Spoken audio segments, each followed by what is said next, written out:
is a burning thing, and it makes a fiery ring. Bound by wild desire,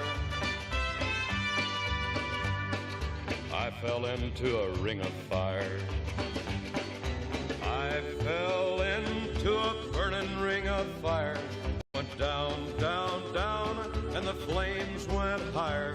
And it burns, burns, burns, the ring of fire, the ring of fire.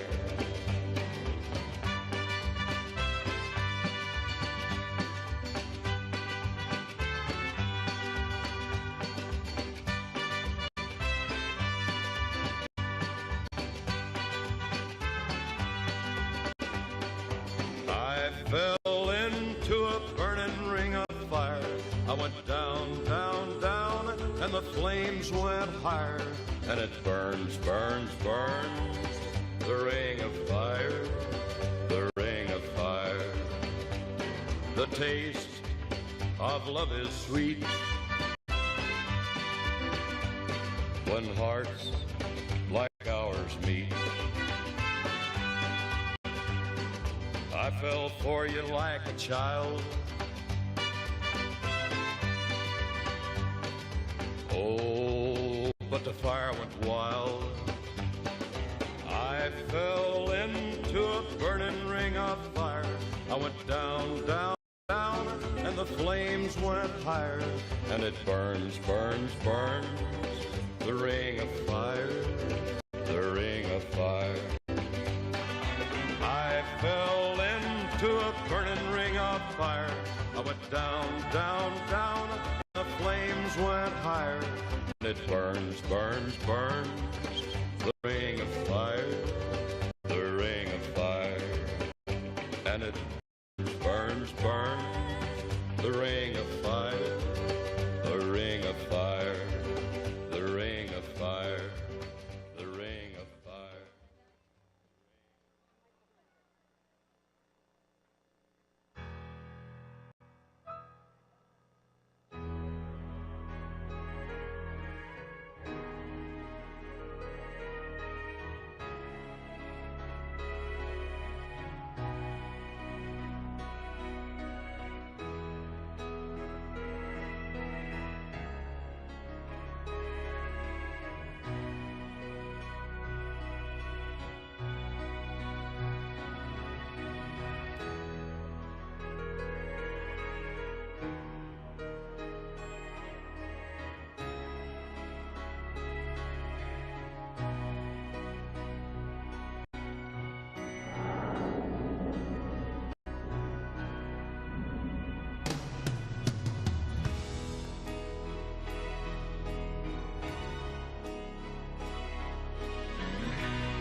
Ladies and gentlemen, a reminder that electioneering is prohibited during all conference events and speeches. Please refrain from holding signs that either endorse or oppose the election of a candidate. Thank you.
You made me cry when you said goodbye. Ain't that a shame? My tears feel like rain. Ain't that a shame? You're the one to blame. You broke my heart when you said we'll part. Ain't that a shame? My tears feel like rain. Ain't that a shame? You're the one to blame. Oh well, goodbye. Although I'll cry, ain't that a shame? My tears feel like rain. Ain't that a shame? You're the one to blame.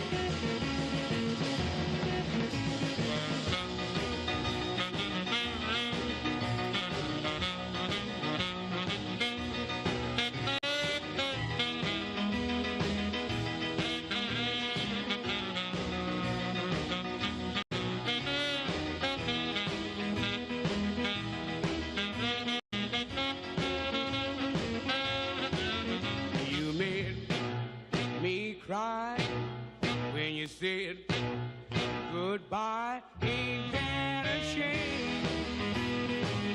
My tears feel like rain. Ain't that a shame? You're the one to blame. Oh well, goodbye. Although I'll cry, ain't that a shame? My tears feel like rain. Ain't that a shame? You're the one to blame.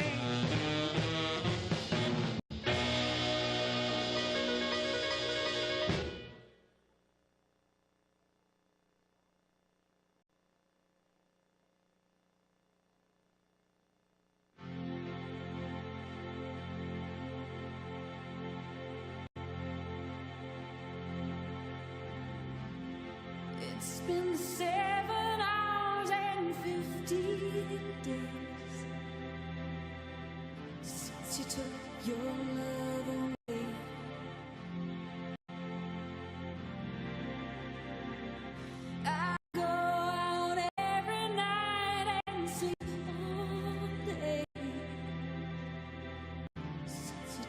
your love.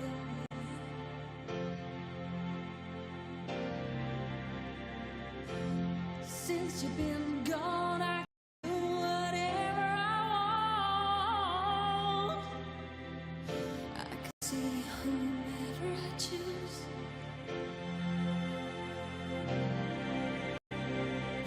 I can eat my dinner in a fancy restaurant, but nothing, I said nothing can take away this love. 'Cause nothing compares, nothing compares to you.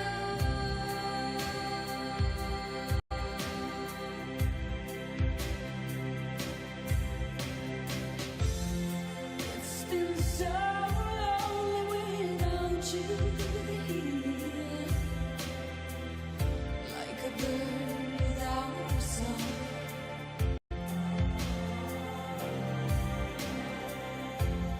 Nothing can stop these lonely tears from falling.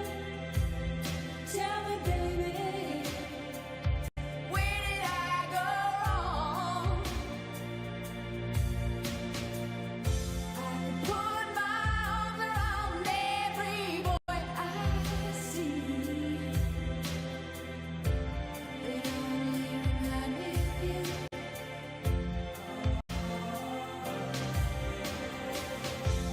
I went to the doctor, and guess what he told me? Guess what he told me? He said, girl, you better try to have fun no matter what you do. But he's a fool, 'cause nothing compares, nothing compares to you.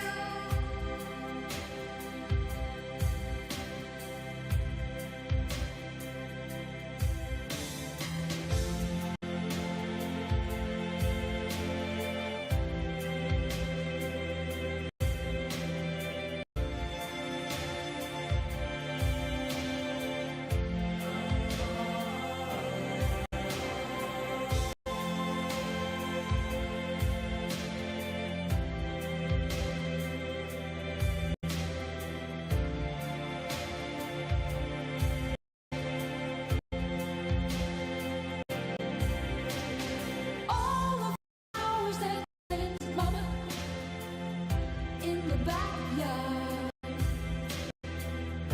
all died and went away.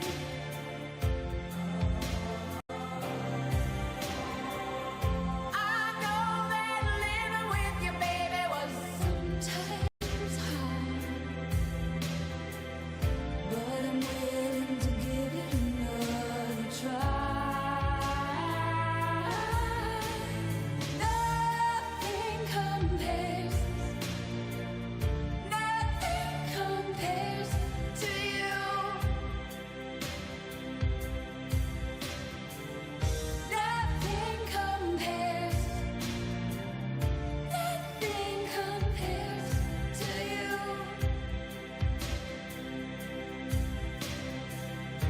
Nothing compares, nothing compares to you.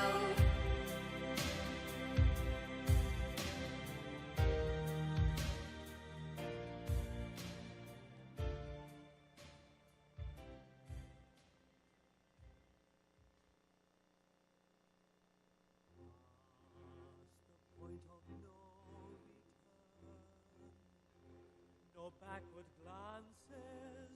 The games we've played till now are at an end.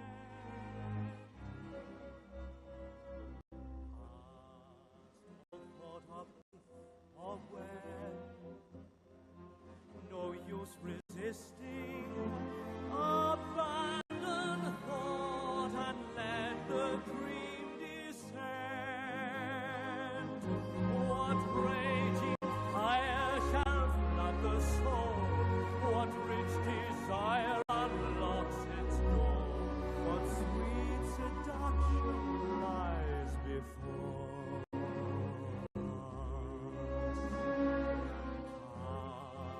the point of no return, the final threshold.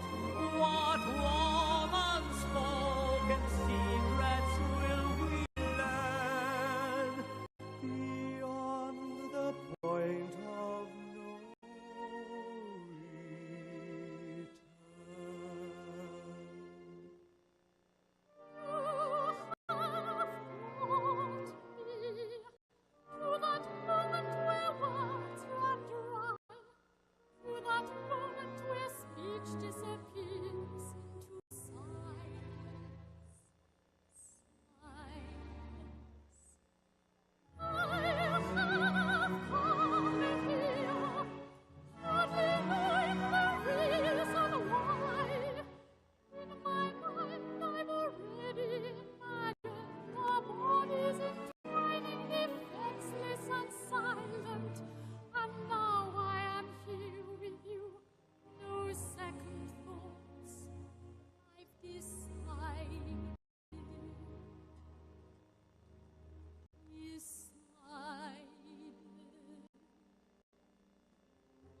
We're caught in a trap.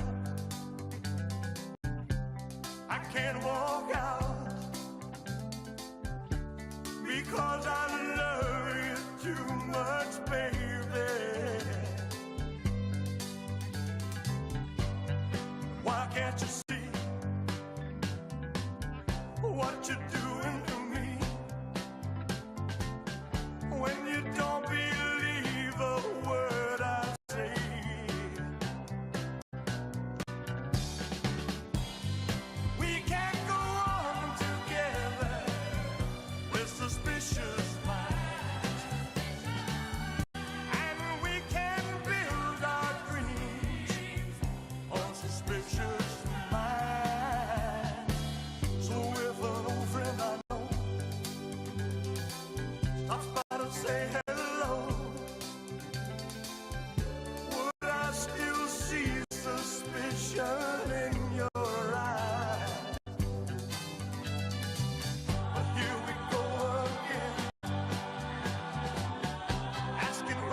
lie to you.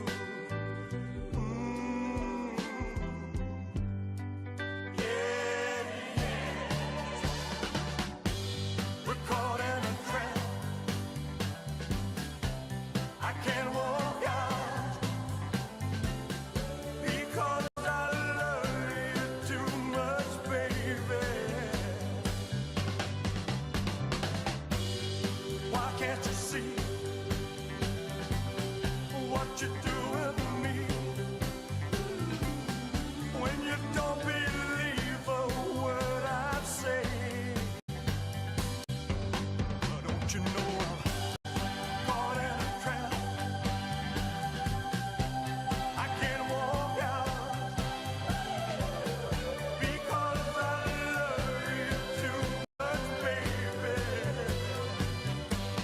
Don't you know I'm caught in a trap? I can't walk out because I love you too much, baby. Don't you know I'm caught in a trap? I can't walk out because I love you too much, baby. Don't you know I'm caught in a trap? I can't walk out because I love you too much, baby. Don't you know I'm caught in a trap? I can't walk out because I love you too much, baby. Don't you know I'm caught in a trap? I can't walk out because I love you too much, baby.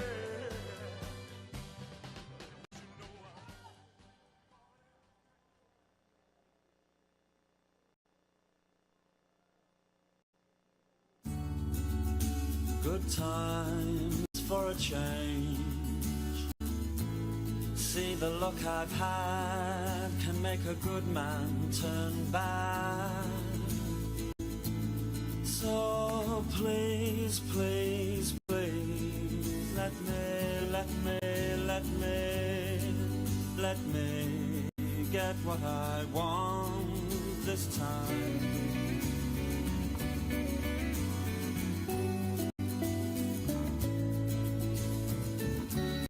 Haven't had a dream in a long time. See, the life I've had can make a good man bad. So for once in my life, let me get what I want. Lord knows it would be the first time. Lord knows it would be the first time.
This is a man's world.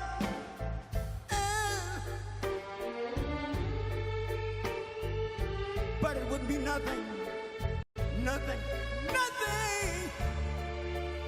without a woman or a girl.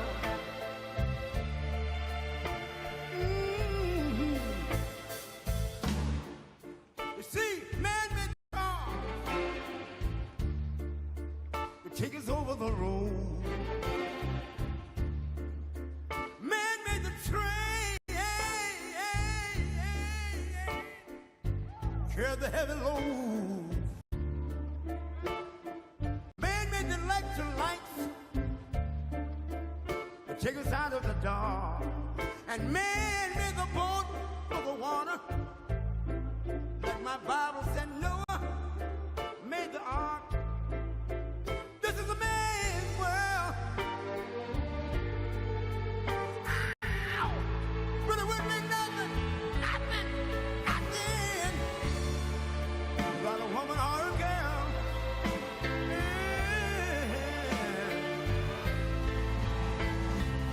L'uomo rincorre il potere, ma lui non sa che il grande limite ad essere come si parla. Nel palmo stringe un'idea che non vive, che nella sua fantasia folle, se non si accorge che poi non ha più senso, se si vive solo per sé.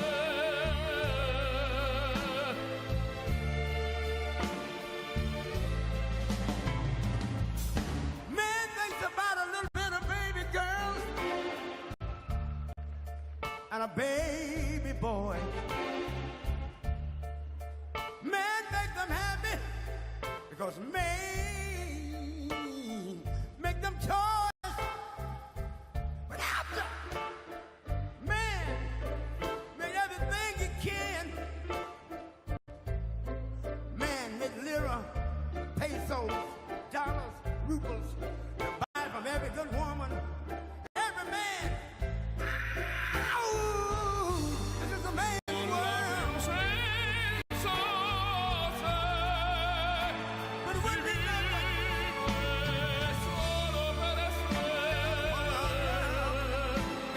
solo per sé. He's lost in the wilderness. He's lost Se non si accorge che poi non ha più senso, se si vive solo per sé, solo per sé, solo per sé. This is a man's world.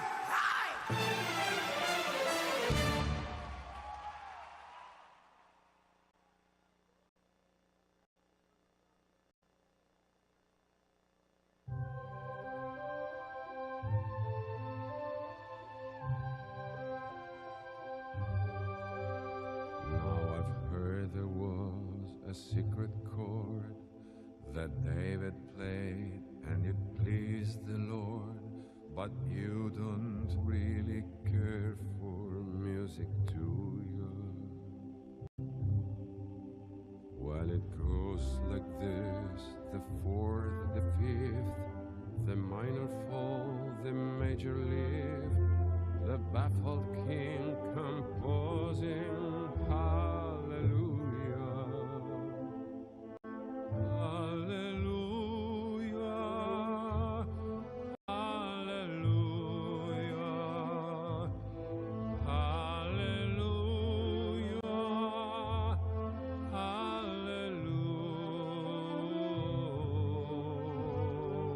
hallelujah. La fede mia mi abbandonò, si perse ma si ritrovò, perché smarrito sempre la cercai. Bellezza, incanto e nostalgia ferirono la mente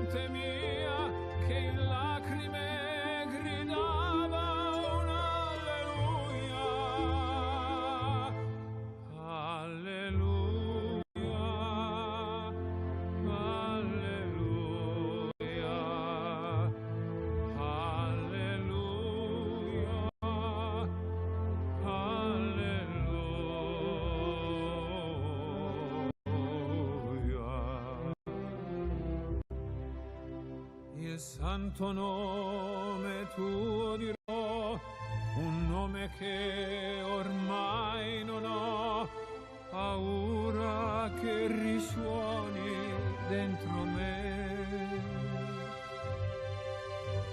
Di luce esplode la poesia come una sacra sinfonia che intona per il mondo un alleluia.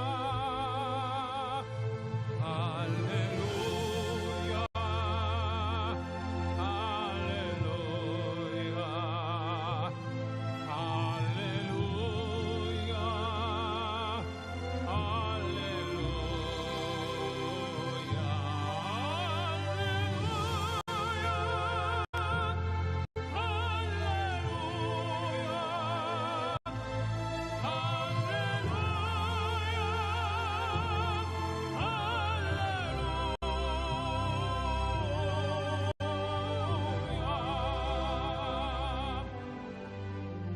I did my best, it wasn't much, I couldn't feel, so I tried to touch. I've told the truth, I didn't come to fool you.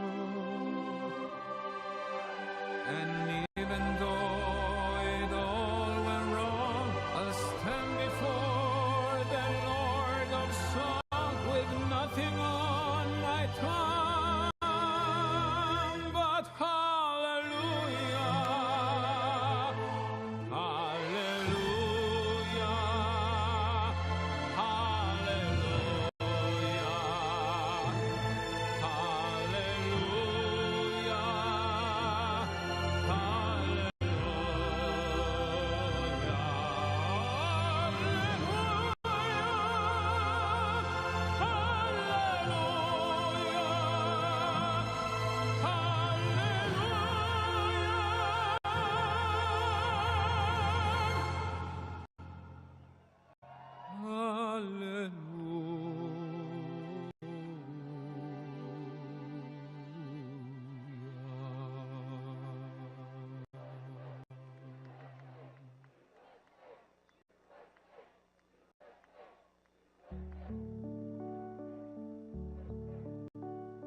Daylight, see the dew on a sunflower and a rose that is fading. Roses wither away like the sunflower. I yearn to turn my face to the dawn. I am waiting for the day. Now, old Deuteronomy, just before dawn, through a silence you feel you could cut with a knife, announces the cat who can now be reborn and come back to a different Jellicle life.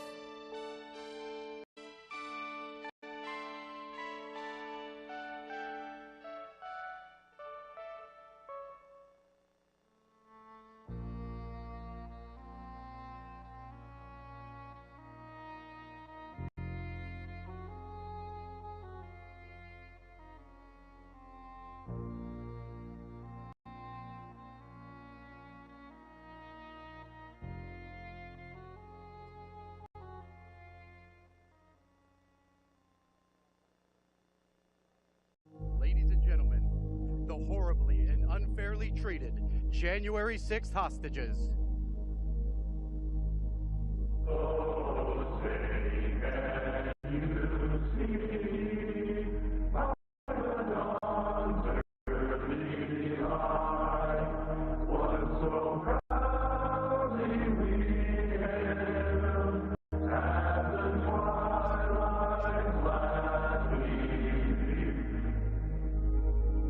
I pledge allegiance to the flag of the United States of America.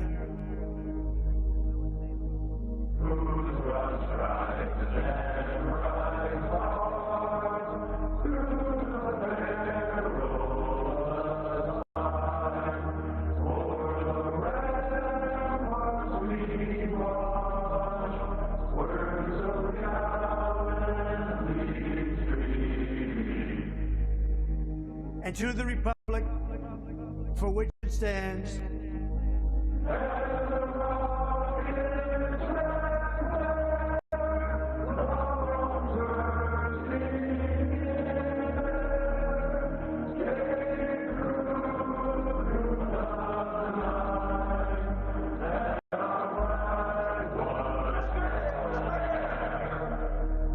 One nation, under God.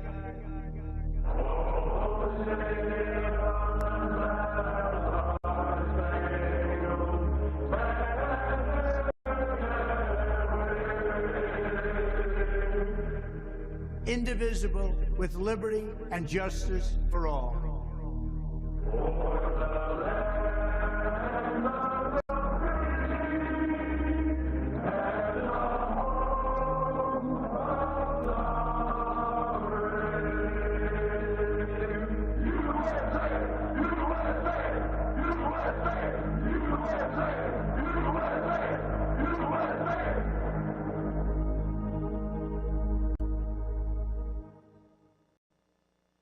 Ladies and gentlemen, please welcome the next president of the United States, President Donald J. Trump. And I'm proud to be an American, where at least I know I'm free. And I won't forget the men who died, who gave that right to me. And I gladly stand up next to you and defend her still today. 'Cause there ain't no doubt I love this land. God bless the USA.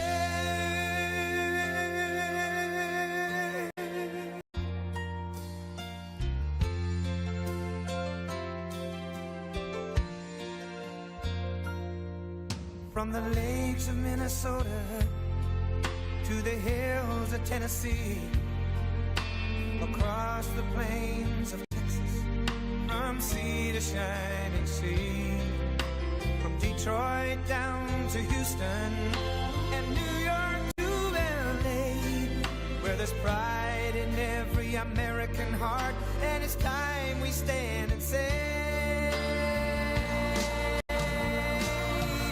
that I'm proud to be an American, where at least I know I'm free. And I won't forget the men who died, who gave that right to me. And I gladly stand up next to you and defend her still today. 'Cause there ain't no doubt I love this land. God bless the USA.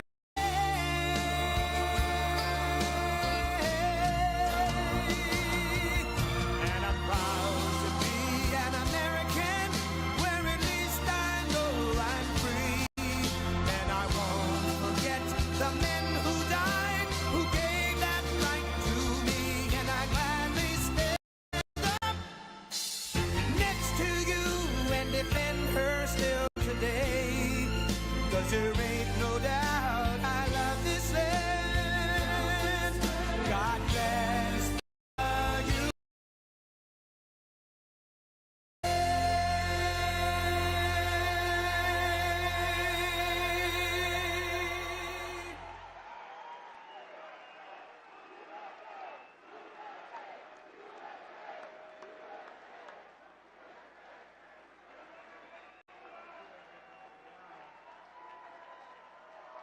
This is a nice crowd. That's a beautiful crowd.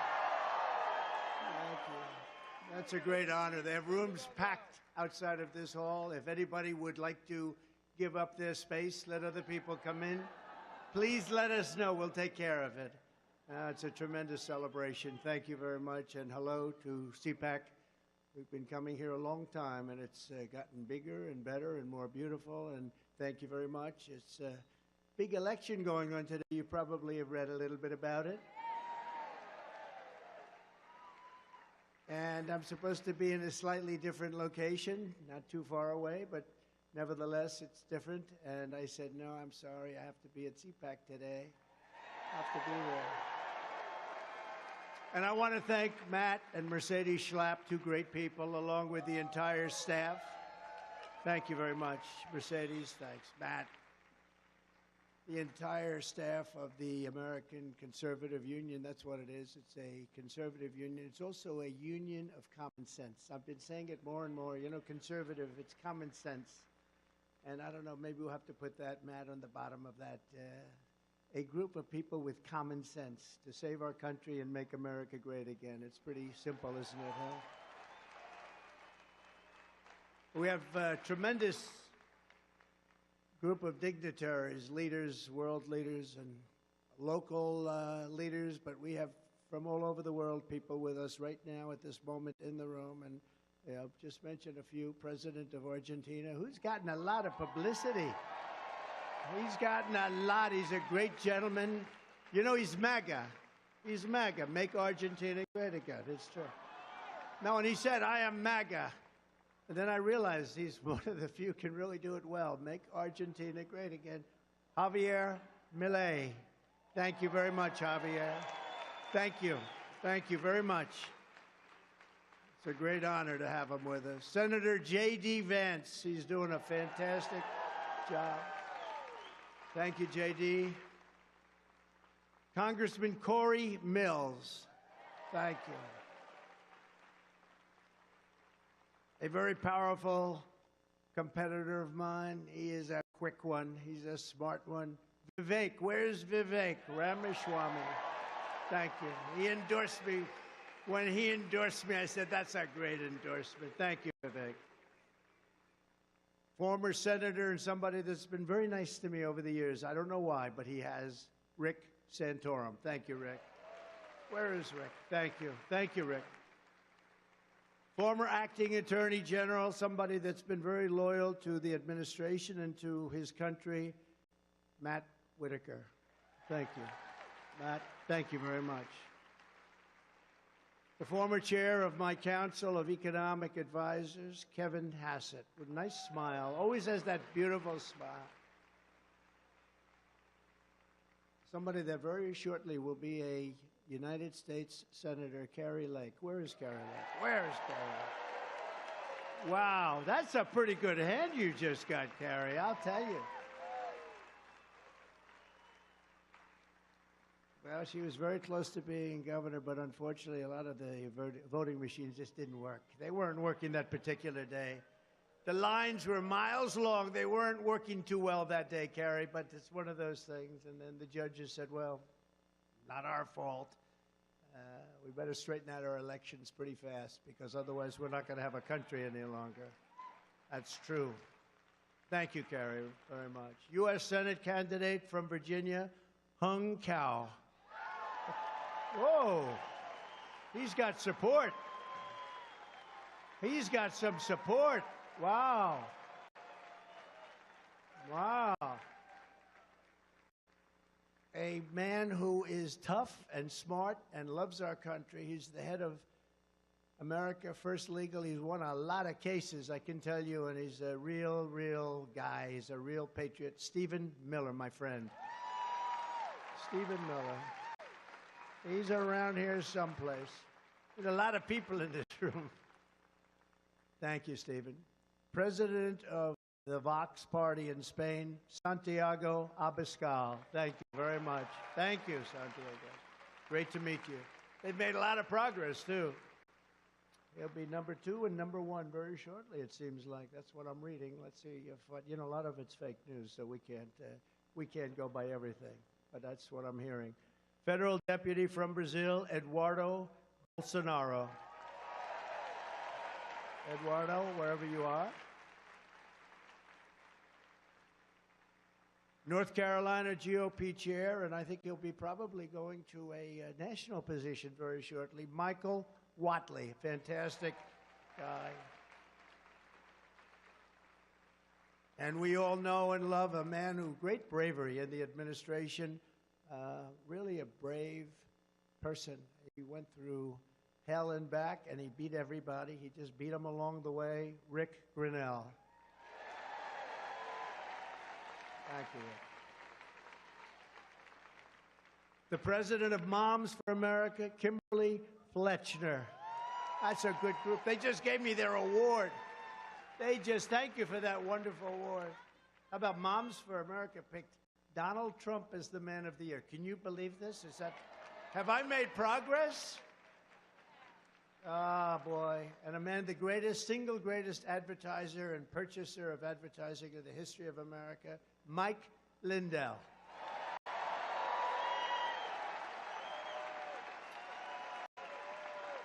The greatest. An incredible lawyer, one of the most respected lawyers in the country, John Cole. John, thank you. Thank you, John. And Stephen Moore, we all know he's got great predictions if Trump wins. If Trump doesn't win, he says it's going to go bad. It's going to go bad fast. Stephen Moore, highly, highly respected economist. Thank you, Stephen. And a man who I've had respect for certainly a long time. I won't tell you how long, too long. But somebody that I've listened to over the years, even when he was on CNN. That's when people used to watch CNN a lot. He always had the #1 show. He's an incredible... They start booing. I agree with you. But he's an incredible guy, an incredible mind, loves our country, and he fights like hell for our country.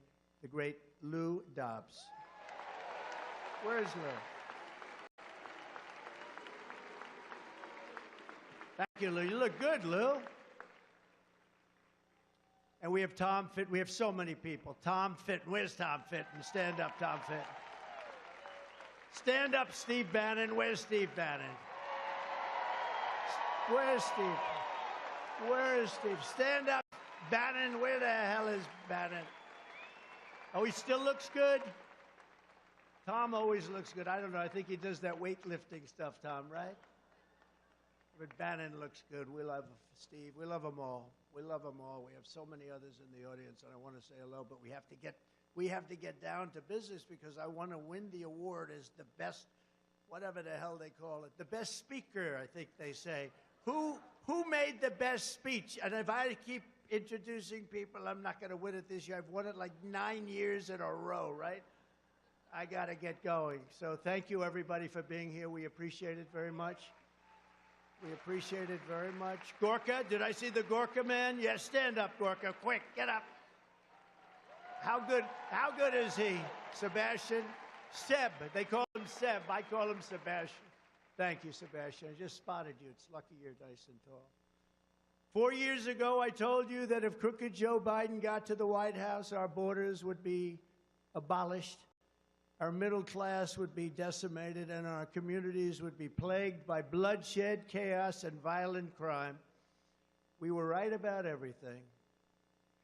So believe me when I offer you another warning, and we've been right about so much, just about everything. If crooked Joe Biden and his thugs win in 2024, the worst is yet to come.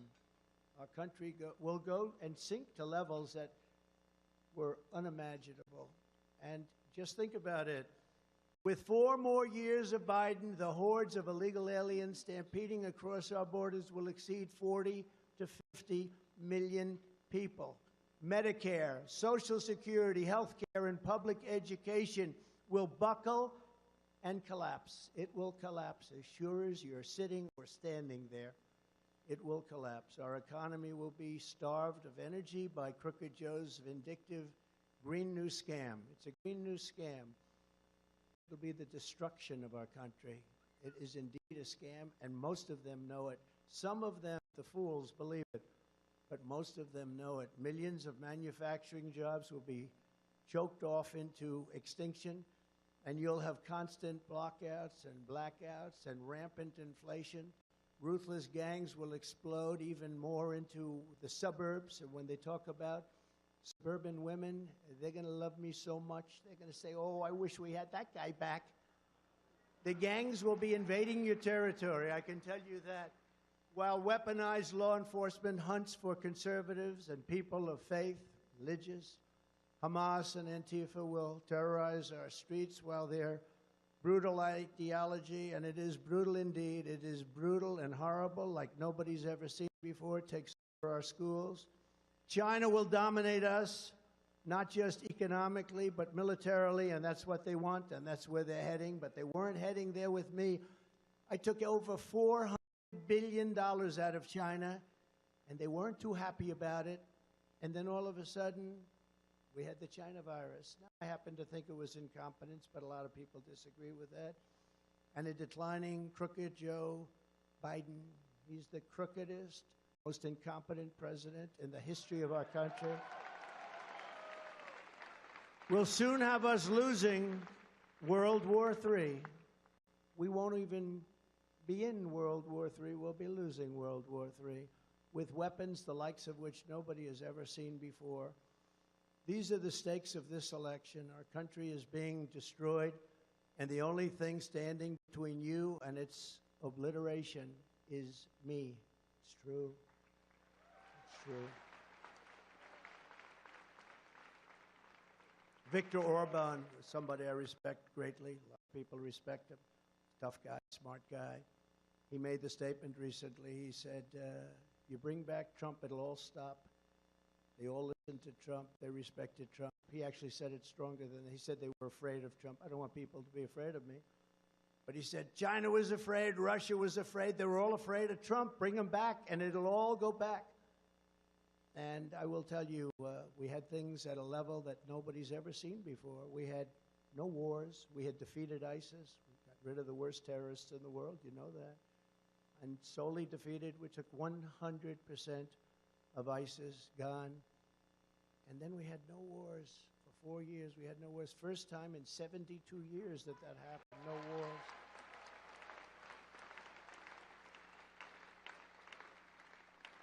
Hillary Clinton, during one of our debates, if you remember that, she said, look at him, listen to him, he's going to cause wars, we'll be in wars. No, no. It turned out that I was able to stop wars from happening and brought our troops back home. We got out of these ridiculous, endless wars, killing people on both sides, costing trillions of dollars. Crooked Joe and his henchmen have you trapped, and it's an express train barreling toward servitude and to ruin. It's moving at a speed that Joe doesn't understand, because Joe actually, I don't think he knows what the hell's going on, to be honest with you, but he's surrounded by some very bad fascists. A vote for Trump is your ticket back to freedom. It's your passport out of tyranny, and it's your only escape from Joe Biden and his gang's fast track to hell. And in many ways, we're living in hell right now. Because the fact is, Joe Biden is a threat to democracy. He really is a threat to democracy. I stand before you today not only as your past and hopefully future president, but as a proud political dissident. I am a dissident. Remember this, I've been indicted more than Alphonse Capone, Mr. President. Do you know who that is? Even the president just said, I do. Scarface, Al Capone. If he had dinner with you and he didn't like the smile in your face, he thought you were mocking him by smiling, you would be dead before you got home and said hello to your wife. And Alphonse Capone, I got indicted 4 times by this gang of thugs for nothing. Or, as I say respectfully to the people from foreign countries, for bullshit.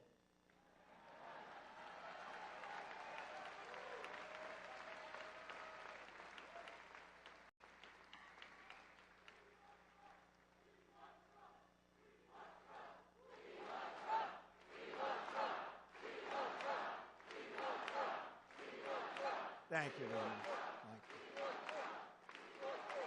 Now, it's very dangerous. It's very dangerous what's going on. They've weaponized government. They've weaponized the DOJ, the FBI. We've never had anything like this in this country, and it's a phenomenon that's taken place many times, but in third world countries and in banana republics, not in the United States of America. So it's very dangerous, and they are indeed a threat to democracy. And I'm here to unleash this captive nation from Joe Biden and his gang. Very bad people, very sick people, smart people, intelligent people, but they're hell-bent on the destruction of American freedom. It's happening in our country, and it's so obvious. I have people come to see me from other lands where this has gone on, especially in South America, Latin America, and they'll say, the same thing happened to my country 20 years ago. It was the same thing. It's all happening. And if we don't stop it, this is it. 2024. If we don't stop it, this is our last train. If we don't stop it, we're going to have a country. It won't even be a country. You want to know the truth? It won't even be a country. It's breaking up. If we can break out of the Biden nightmare, and it is a nightmare, he's the most incompetent person. Can you imagine this man who can't walk off a stage? He can't find the stairs. Where are they? Where are they, he asks. Where? He made a 2-minute speech because that's about the only, they couldn't get any more fuel than that. Whatever happened to the cocaine they found in the White Houses? Where is it? And by the way, I have to say, because I have such respect for this audience and CPAC, I would have never spoken, and I never did, about him because of my respect for the office of the president. I have great respect for that office. But once I got indicted the first time, remember that? I got indicted, and I got impeached twice. We won that, and we'll win all of this stuff. But once I got indicted, I said, well, now the gloves have to come off because they did something. Those, you know, the fake news, before these indictments came, the fake news, almost everyone, well, he'll never be indicted. You don't do that. He was a very popular, you know, I got more votes than any sitting president in history. Got almost 75 million votes. Substantially more than any other president, sitting president has gotten, and they would say, oh, no, he'll never be indicted. These are people that, some of them truly have Trump derangement syndrome, and they were saying, he'll never be indicted, they won't do that, they'll never, he did it, they did it, they actually, and it was all done by him, in order to go after your political opponent so that you can damage him enough that you can maybe win. But it's had the reverse effect, because our poll numbers have gone through the roof. Can you believe this? They've gone through the roof.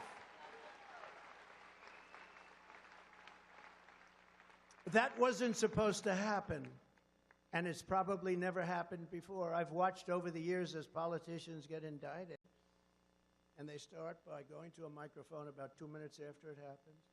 Ladies and gentlemen, I would be resigning from office today, and I will go home with my family and my friends, and I will fight for my name. Well, that's the last you ever hear from that poor guy. And with me, we have a big voice. You can see by this crowd today, look at that, standing room only. They're all over the place. They have 3 rooms like this. And I have a voice that I can explain it all, like the laptop from hell when they impeached me. And it turned out I was right after going through all that. And now they say, you know, we shouldn't have impeached him. He was right because the laptop from hell showed that I was 100% right. All of these things, we were right on all of it. But we're in a very bad path. It's a very, very dangerous path that we are on as a, because the other side, I find, tends to be a much nicer group of people, and maybe foolishly so. But the other side can also get nasty, and at some point they probably will have to do that, because we cannot let this weaponization go on against the Republican Party, against religion, against conservatives. We cannot let this continue to happen. So if we can break out of this Biden nightmare, it's a nightmare. Our country is no longer respected. We're laughed at all over the world.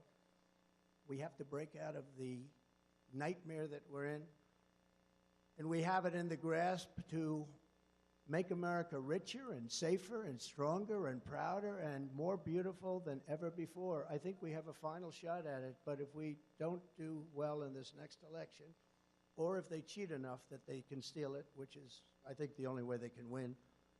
Who the hell can win when you have 16 million people pouring into our country from places unknown? We have countries that nobody ever even heard of from all over the world. Yesterday they had many people caught from prisons in, you remember this, right? Prisons in the Congo. Let me tell you, the only good thing is they make our prisoners and our bad gang members look like very nice people by comparison. That's the one good thing. All of a sudden, we're starting to like our prisoners and our horrible, violent criminals because they're nicer than the people that are flowing in. They're coming from Asia. They're coming from the Middle East. They're coming from all over the world, coming from Africa, and we're not going to stand for it anymore. As a country, we're not going to stand for it anymore. They're destroying our country.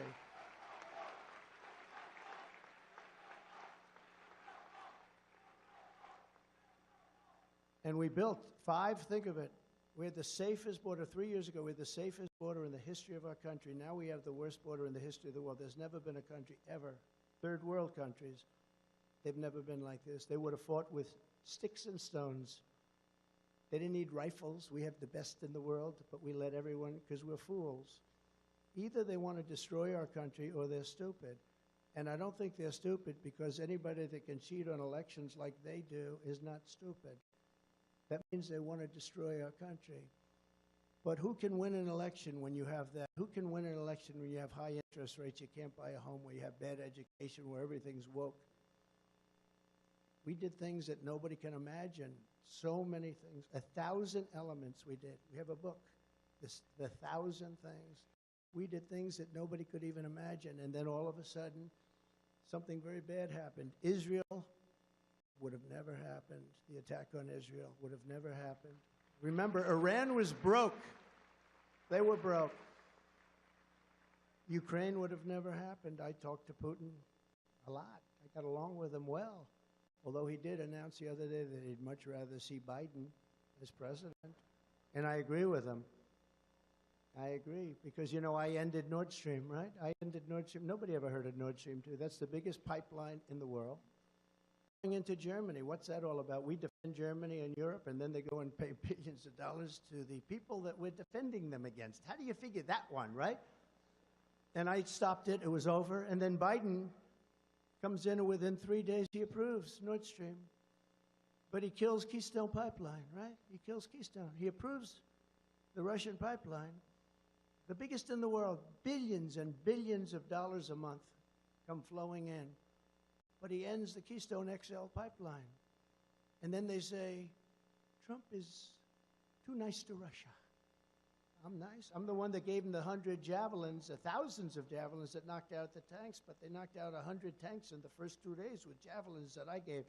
Remember, they said Obama gave pillows and Trump gave javelins. And then they say, oh, Trump was so nice to Russia. No. Putin would say, if you're being nice, I hate like hell to think of what you'd be if you were not nice. But we were tough, and we were smart, and we were right. We were right just on everything. We were right. And what they've done is unthinkable. What they did with the border, allowing these people to flow in, is unbelievable. But to achieve a great future, we first have to throw off the chains of our out-of-control political class, and that begins with telling crooked Joe Biden, you remember The Apprentice?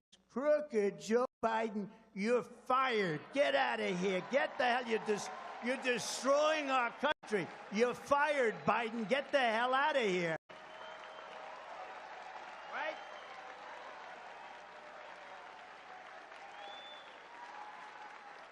Get the hell out of here, this guy. He goes after his political opponents. Let's go after them. See if you can indict him so that maybe we can win.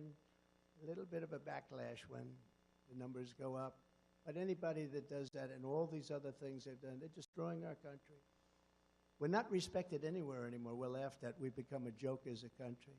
For years, you've watched as the entire Washington cesspool has been feeding on the wealth and hopes and dreams of hardworking Americans, really hardworking Americans. They've feasted on the profits of job-killing trade deals. They've gorged themselves on the spoils of endless wars. And now what they crave, they want it so badly, is permanent political power and dominance for whatever reason. They're sickos, that's why. In 2016, we gave these corrupt insiders their chance to change, and with Biden, they answered with hoaxes and witch hunts, censorship, lockdowns, and with total repression. 8 years later, the swamp has rejected your righteous pleas to reform, and we have to do this, and we're going to reform, and we're going to have freedom again. We're going to have freedom again. We do not have freedom, and we have the most corrupt press anywhere. These people are corrupt.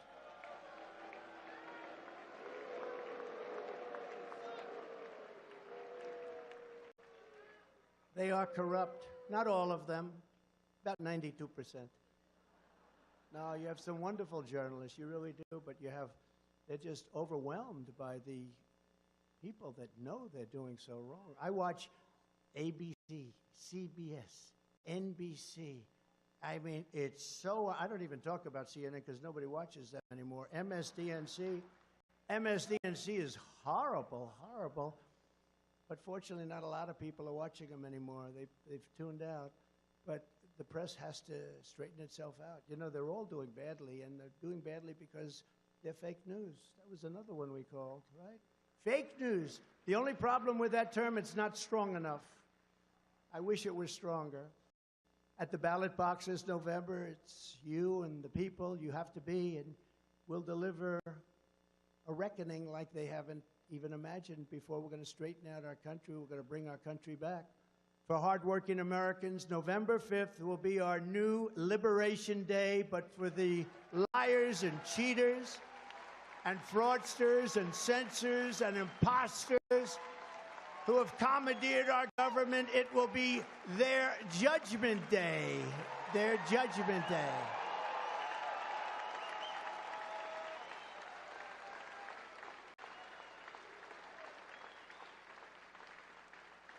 When we win, the curtain closes on their corrupt reign and the sun rises on a bright new future for America. That's what we have to have.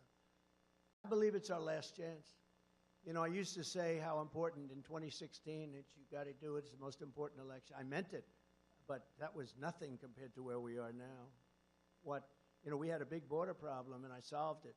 So much so that in 2020, I couldn't even mention it. I'd say, let's talk about the border. Sir, you've solved that problem. You don't have a border. I don't care. I want to talk about the border. I talk about the border. Everybody would sit there. They wouldn't even say anything because we had no problem. I solved it. But who would have thought that now we have a border problem that's 20 times worse than what we had in 2016? 20 times. And we'll solve that one too. But it's going to have to be very strong action, and it's going to have to happen fast before our country is just totally overwhelmed. Your victory will be our ultimate vindication. Your liberty will be our ultimate reward, and the unprecedented success of the United States of America will be my ultimate and absolute revenge. That's what I want. Success will be our revenge.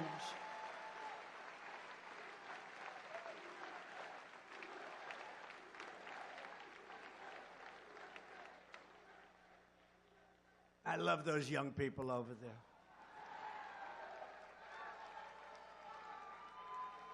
But have you seen, the closer we get to this magnificent liberation of our country, the more desperate the Biden regime's evil persecution against us has become. They become more and more violent. The Stalinist show trials being carried out at the Joe Biden orders set fire not only to our system of government, but to hundreds of years of Western legal tradition. You see what's happening. They've replaced law, precedent, and due process with a rabid mob of radical left Democrat partisans masquerading as judges and juries and prosecutors and executioners. That's what they are. I've gone through trials. The level of hatred from these judges, there's no way you get fair trials. The level of hatred from prosecutors, when they know you've done nothing wrong, it's sick. These are sick people.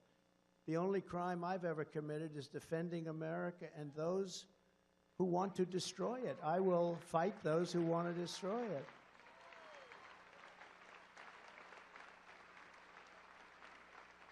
And they're very angry at me because I won an election that wasn't supposed to happen, and they were caught off guard. And they said, we'll never let that happen again. And in 2020, they cheated like dogs, and we all know it. We all know it. For that and that alone, Biden and his deranged prosecutors, attorney generals, local district attorneys are trying to take away my liberty. They're trying to take it away. They're trying to steal my liberty.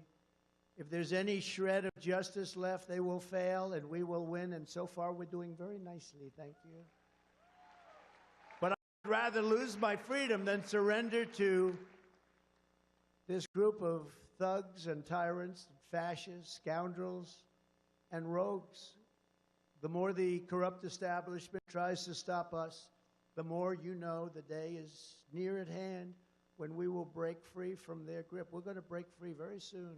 We're going to break free from their grip very soon. You heard the J6 hostages, didn't you? You heard that. And I will tell you, there's never been in the history of our country a group of people treated the way they've been treated. There's never been anything like it. Carpenters, mechanics, lawyers, firemen, policemen, military people. They went to protest a rigged election, and they've been sentenced to years in prison.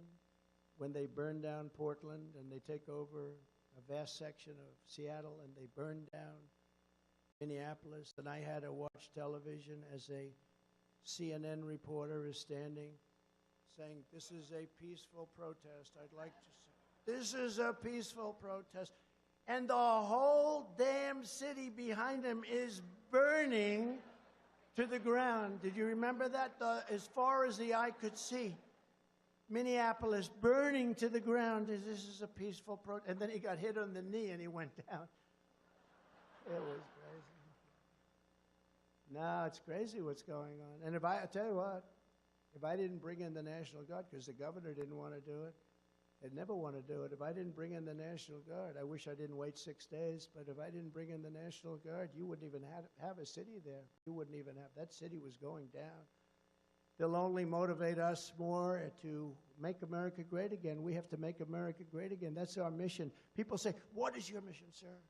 I remember when Ted Kennedy, he was actually a friend of mine, slightly different viewpoint on life, but he was a friend. But they asked him a question. It took him down.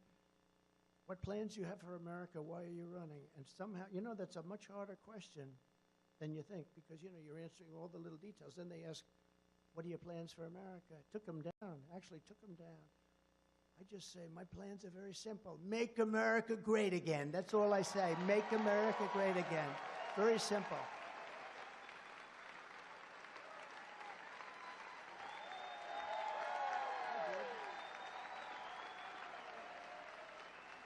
Thank you, Gordon.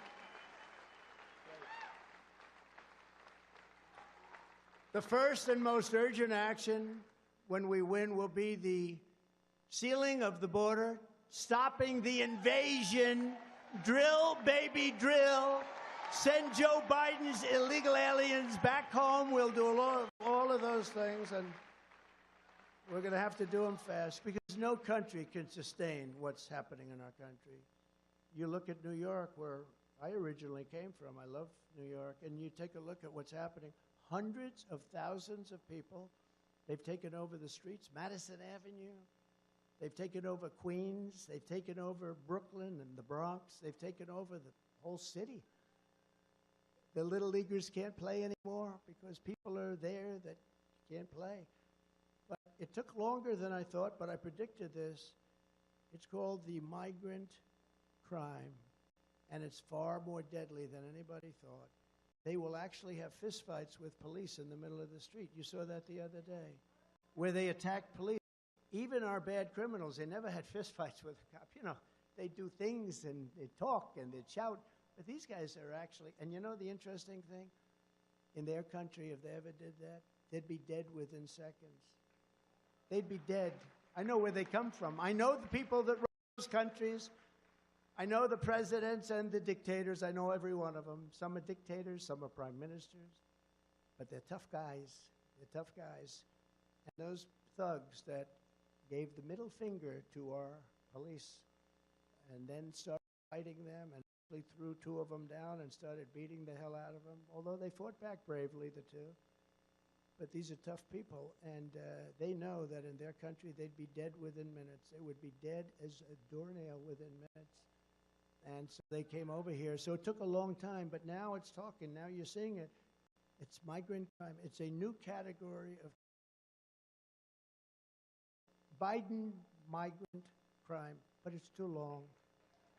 So we just call it migrant crime. We have a new category, migrant crime, and it's going to be more severe than violent crime and crime as we knew it, because we have millions and millions of people, and they came from prisons and jails. They came from mental institutions and insane asylums. No, they're not the same thing. An insane asylum is a mental institution on steroids, okay? It's Silence of the Lambs, okay? You know that. Hannibal Lecter. They're all being deposited into our country, and then you have terrorists, and then you have drugs, and then you have human traffickers, and they're coming over at levels never seen before. We've never seen anything like this. 3 years ago, we had the safest and most secure border in U.S. history. We ended catch and release, except when it was catch and release in Mexico. We had catch and release in our country.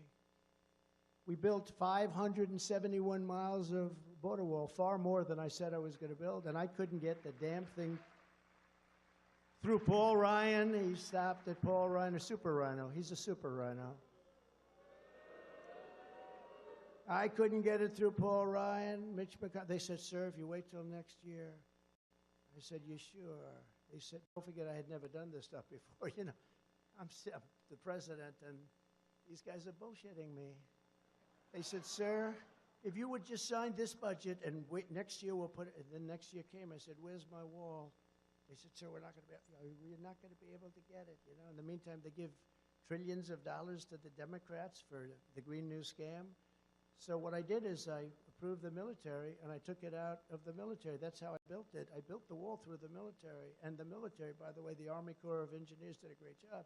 But I built it through 571 miles and 200 miles ready to go. It was laying there ready to be installed. It would have been 3 weeks. The entire thing would have been double what I promised.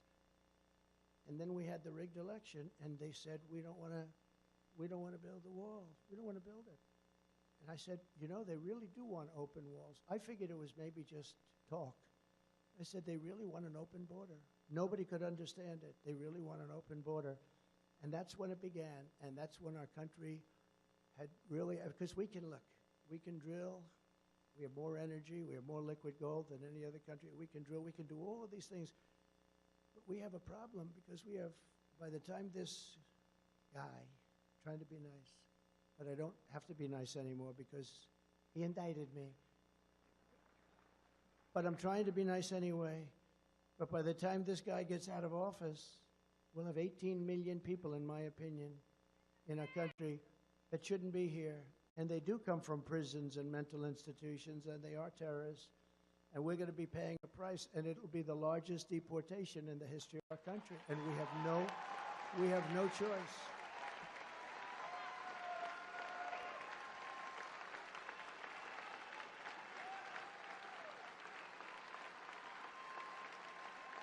And it's not a nice thing to say, and I hate to say it. And those clowns in the media will say, oh, he's so mean. No, they're killing our people. They're killing our country. They're killing our people. We have no choice. You know, when I went to Mexico, I said, Mr. President, you're going to have to give us 28,000 soldiers because the caravans, that was another name I came up with. I come up with good names. Longtime politicians come to see me, sir, could you give a name to my opponent? I said, how long are you a politician? 28 years, sir. You can't come up with your own names, but I do. Caravan. But I went to the president of Mexico. I said, they're coming through your country, and thousands of people in these caravans. They have one coming up now, supposedly 25,000 people. They're going to walk right into our country. We have no idea who the hell they are. But it started with Honduras. It started with El Salvador. They just started, but now we're equal opportunity. We have every country. We have countries that, honestly, nobody has ever heard of. We have languages coming into our country. We don't have one instructor in our entire nation that can speak that language. These are languages. It's the craziest thing. They have languages that nobody in this country has ever heard of. It's a very horrible thing. I said to the president of Mexico, you're going to have to give us 28,000 soldiers free of charge. No, Donald, I will not do that. I will not do that. I cannot do that. And I said, no, you will, I promise. Are you going to do it? No, I will not do it. I said, listen, you and I friends, I really like him a lot. So I said, let's not you and I. Just give me a negotiator because I don't want to do this with you. And he said, I will do that. And he sent me this very handsome guy, so handsome, so beautifully dressed. In fact, I asked him for the name of his tailor. Then when I found out how much he paid for the suit, I said, forget it, keep it. But he was a handsome devil. And I said, listen, you're going to have to do a few things. You're going to have to give me 28,000 soldiers. You know, Tom Homan was up before. He's fantastic. And he does go around saying, I love this guy. He says, Trump was the greatest president in history, and on the border, there has never been in his lifetime any president that was even close. And he's right about that. He's right. I mean, we know the results. But Brandon Judd, you have unbelievable people. All they had to do is leave it alone. But I said, you have to give us 28,000 soldiers. No. Then the new guy comes in, the representative. Yes, sir, what can I do? Now, I asked Tom Homan, Brandon Judd, and a person from the State Department, a wonderful woman. She's been there for over 20 years. She's covered Mexico for over 20 years. She knew it, and she was competent. She was good. She wasn't a good negotiator. And I said, what would you like? Give me your top. I want a top 10 list. Well, sir, we'd like to remain in Mexico, but we've been trying to get that for years. You won't be able to get that, and you won't be able to get a catch and release in Mexico. You know, we have catch and release, and we catch a criminal and we release him in our country. I said, no. Catch and release is fine in Mexico. Title 42, I want. That's with the sick people and with the children. You've got to get the children back to their parents. All of these things. They gave me a list. But they thought they were wasting time. It was a list of 10 things, tough things. Just ask Tijuana if they were tough. Tijuana became one of the largest cities in the world all of a sudden. They said, what the hell is going on? So this guy comes in, and I say, look, number one, I want 28,000 soldiers free of charge. And he goes, oh, we're not going to do that. We're not doing it. He thought I was crazy, by the way. I said, oh, no, you're going to do it, 100%.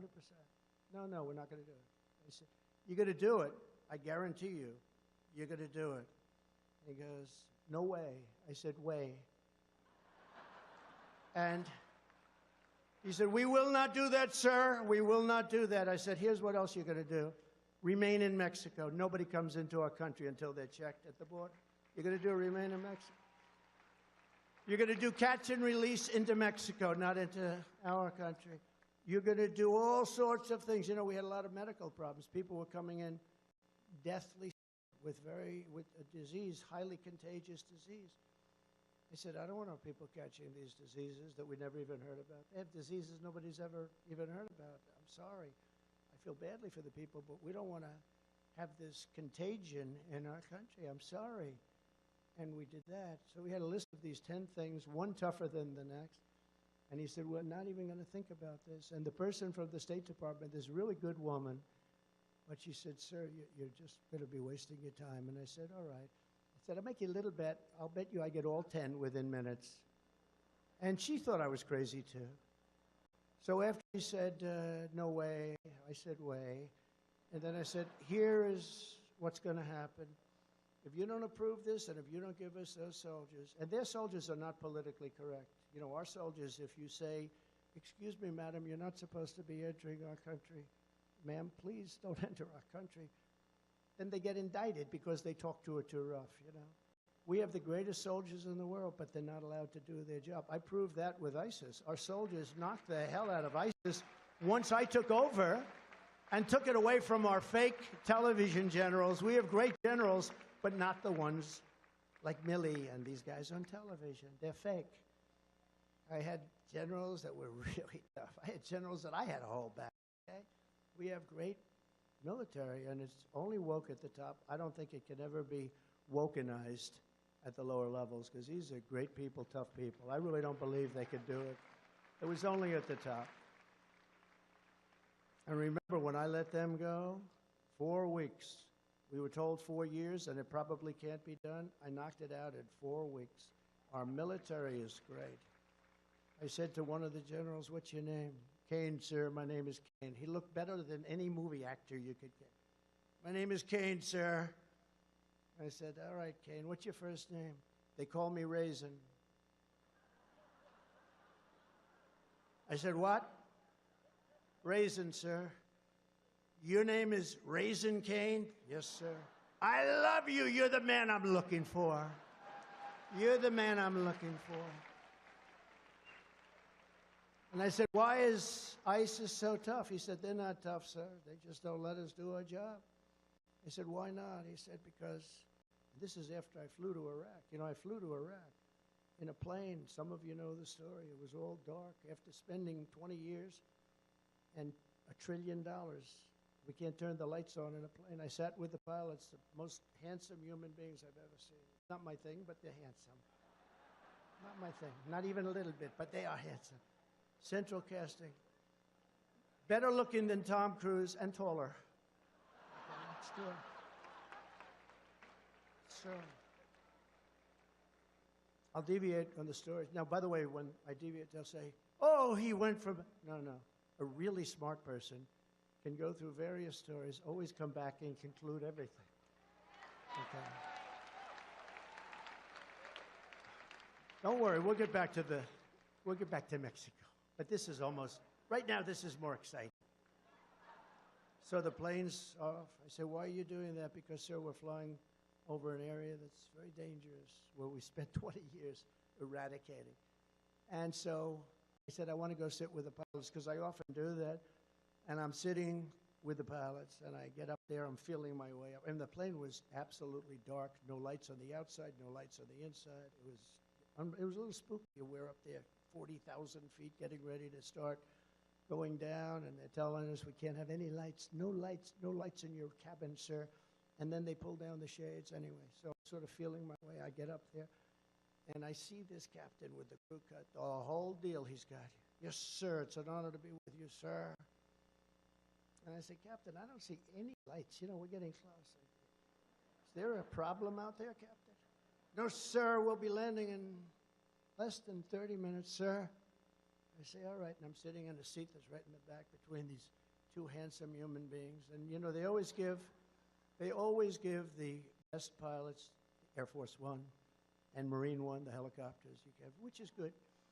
One thing you know, you got great pilots. These are the best. And so he said, no problem, sir. We'll be landing in a little while. And then 10 minutes go by, 15 minutes. I haven't seen one light. There's nothing. It's like, and I'm getting a little nervous. You know, do you ever see? I'm trying to act cool as a cucumber. And it's, if you know anything about planes, you have the I call it the computer voice. It's the most beautiful voice. If I had that voice, I would have been president 20 years earlier. But the most beautiful voice, so professional. 1,000. That means you're 1,000 feet over the ground. Now, I haven't seen a light. I haven't seen anything. It's just dead. There's not anything. That means we're like really low. We have this massive plane. We're just right off the ground. Then it goes 900, 800, 700, 600. Now, we're 600 feet off the ground. We're flying in. The plane is dark with the exception of a tiny little light that they've got on their dashboard underneath everything and totally concealed. There's not a light anywhere. I've never seen anything. It was like dark. 500. I say to the captain, are we okay, Captain? Everything fine? Yes, sir. No problem. We'll be on the ground in just a few minutes, sir. I say, what? So, 400, 300, 200. Captain, are we okay? Yes, sir. We'll be landing momentarily, sir. 100. Now, usually when you're in these planes, I do it a lot.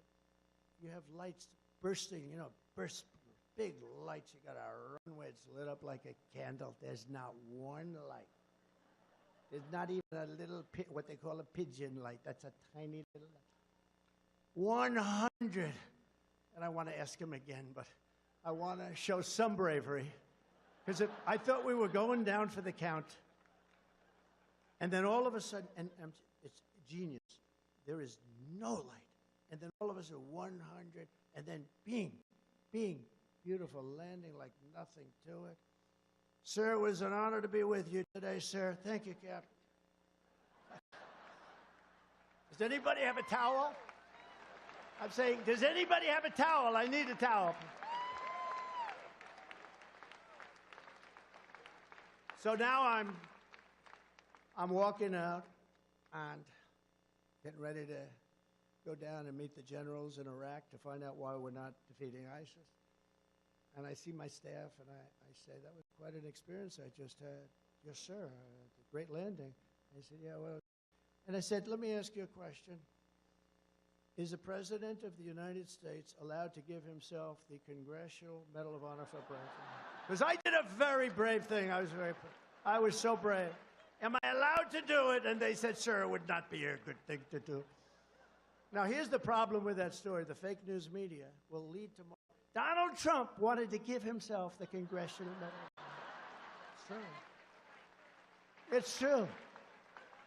When I imitate Biden, who can't find the stairs ever. You know, you have so many stairs in it. You got one there, you got ramps, you got everything. Here, you only have 2 or 3 stairs. Sometimes you have 6, 7 stairs. The craziest thing, what a waste of money. My father would say, what the hell are they doing? All you need is 1 stair. But for Biden, you need many. But when I imitate him with the stairs, because he never can find his way. If you ever see Secret Service runs up and grabs him and, you know, helps him off the stage. This is what we have negotiating nuclear weapons. So he finishes his speech, and do you ever notice? He finishes it. The speeches last about, would you say, average 2-3 minutes, right? Very quick. They're very quick and not good. Not good. But the press gives him good marks. I remember when he made such a bad State of the Union speech. Everything was stumbling, mumbling. He didn't know what the hell he was doing. And I said, I'm going to watch CNN, MSDNC to find out what they say, because that was one of the worst speeches. They said, not since FDR has there been a speech so magnificently delivered. I'm telling you, I've never, ever forgotten it. Not since FDR. I said, it's impossible. They're fake. They're terrible. But you know what? When he goes, and he always points, he goes like this. Thank you. Where am I? Thank you. And then he goes. And he points. You ever notice? And it's always he ends up going in the opposite direction ultimately. But he goes, and then sometimes he trips over the,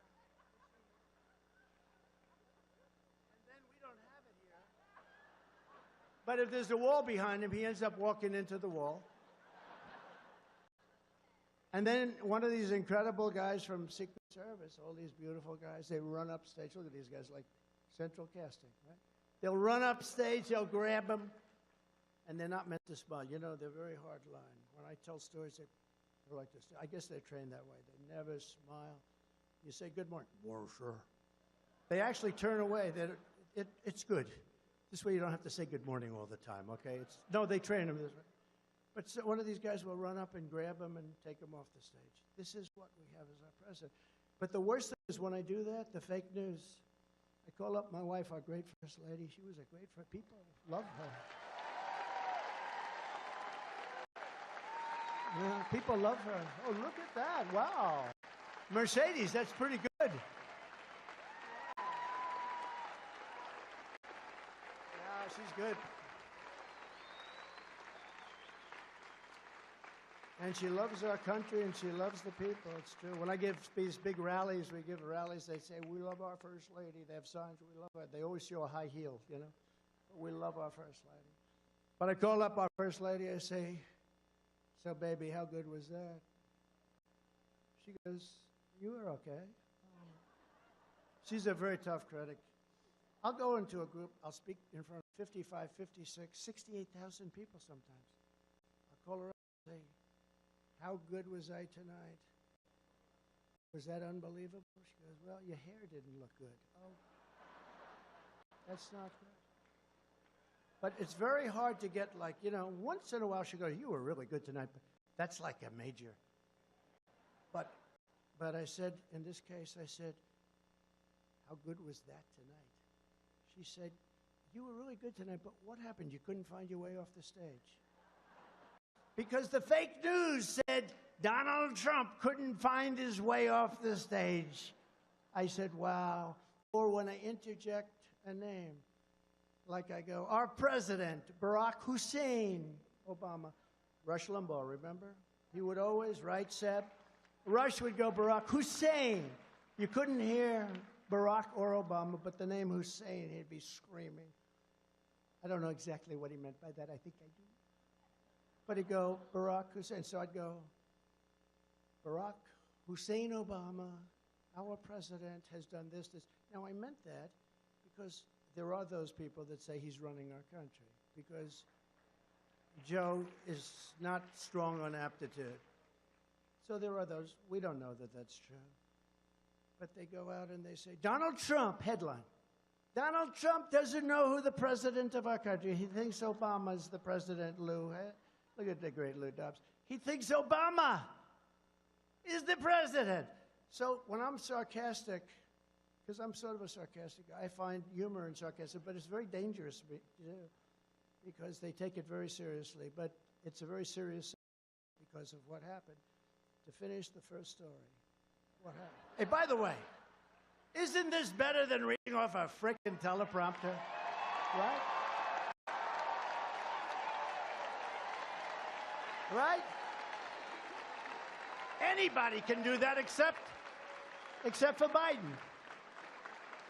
Anybody can read off a teleprompter except for Biden. He can't do that either. He can't do that either. He asks questions. News conference. Hey, when I'm in a news conference, people with these maniacs, these lunatics are screaming at me. They're just screaming like crazy. And, you know, you take them, and I love it. You know, it's like a mental challenge. It's horrible people. But they're screaming, and you're answering, and you get them. And then sometimes they get in trouble because they say, you were too tough, or you were too nasty, too this. The people don't like that. I understand that, too. But he asks, like, a question, and it's,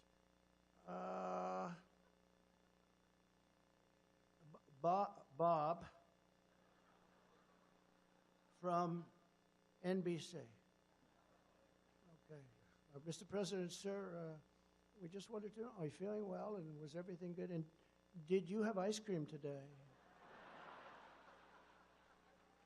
Then he picks up the paper, and he reads the answer.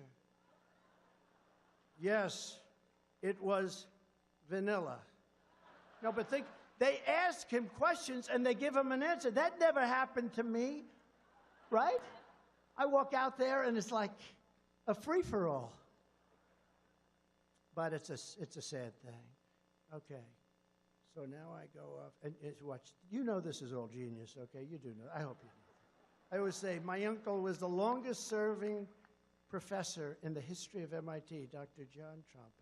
We have a lot of great aptitude. They'll say, he rambled. Nobody can ramble like this. Nobody. If they did, they wouldn't even try. You know what? They go step by step, and they would never get off that sucker. They go step by step.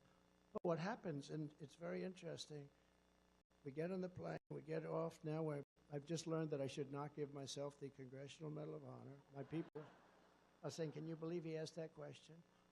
But we get off the plane, and I'm walking down. I'm going down this big ramp. I took the high stair, you know. I don't like the children. We call it the children's. I never had a problem with it, but I'm walking down, and I'm looking down, and I see these central casting people. A general, another general, a colonel, a staff sergeant could be in any movie. These guys, it's like perfect. They're like perfect individuals. If I were casting a movie on the military, I would pick these guys. There's nobody you could hire in Hollywood that looks like this. So I walked down, and this is where I met General Raisin Cain. And what's your name? General, what's your name? And he gave me his name. What's your name, Sergeant? Yes, sir, and I love you, sir. I think you're great, sir. I'll kill for you, sir. Then he puts on a Make America Great Again hat.